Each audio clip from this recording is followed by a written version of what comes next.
কত ampere battery charge দেওয়া যাবে এই অটোকাট সার্কিট দিয়ে। এই কমেন্টটা আমাকে করেছে আলাউদ্দিন মিয়া।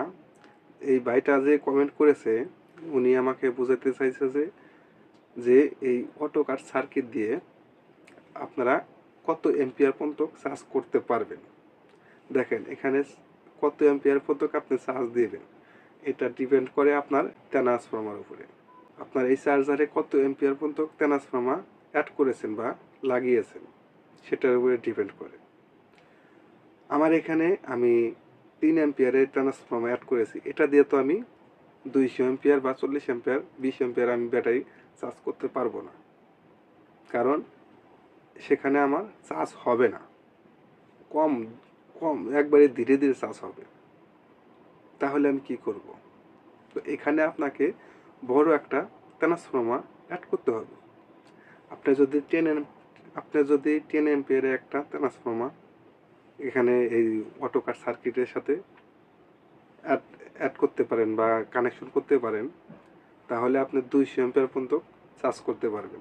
200 অ্যাম্পিয়ার পর্যন্ত ব্যাটারি এখানে অনায়াসে চার্জ করতে পারবেন, আপনার কোনো সমস্যা হবে না।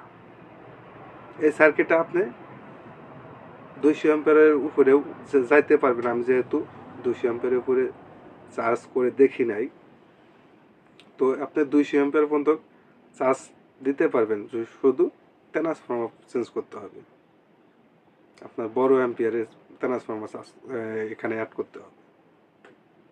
আর 3 অ্যাম্পিয়ারের দিয়ে আপনি কোনো সময় চার্জ করতে পারবেন না, কারণ আপনার ট্রান্সফর্মার হলো 3 অ্যাম্পিয়ার আর আপনার ব্যাটারি হলো 200 অ্যাম্পিয়ার। তাহলে আপনার ওই 200 ঘন্টাই লাগবে 3 অ্যাম্পিয়ার অ্যাডাপ্টার দিয়ে। এই 3 অ্যাম্পিয়ার ট্রান্সফর্মার দিয়ে এই সার্কিট দিয়ে আপনার 200 ঘন্টাই লাগবে।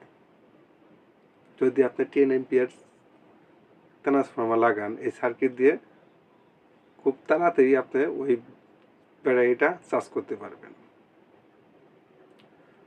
তো আশা করি আজকের এই ভিডিওতে আমার যে ভাইটা কমেন্ট করেছিল আলাউদ্দিন মিয়া ভাই, আপনার প্রশ্নটা উত্তর পেয়েছেন।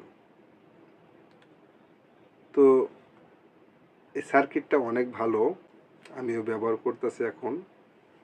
তো এই সার্কিট দিয়ে আমি 3 অ্যাম্পিয়ার দিয়ে যে সেট আপ করেছি, মাশাআল্লাহ আমার এই ব্যাটারিটা অনেক ভালো এখনও আছে। এটা হলো ফাস্ট চার্জিংয়ের ক্ষেত্রে আমি 3 অ্যাম্পিয়ার অ্যাড করেছি এখানে। তো ভিডিওটি যদি ভালো লাগে অবশ্যই চ্যানেলটি সাবস্ক্রাইব করে রাখবেন। দেখা হবে পরবর্তী যে কোনো ভিডিওতে। আল্লাহ হাফেজ।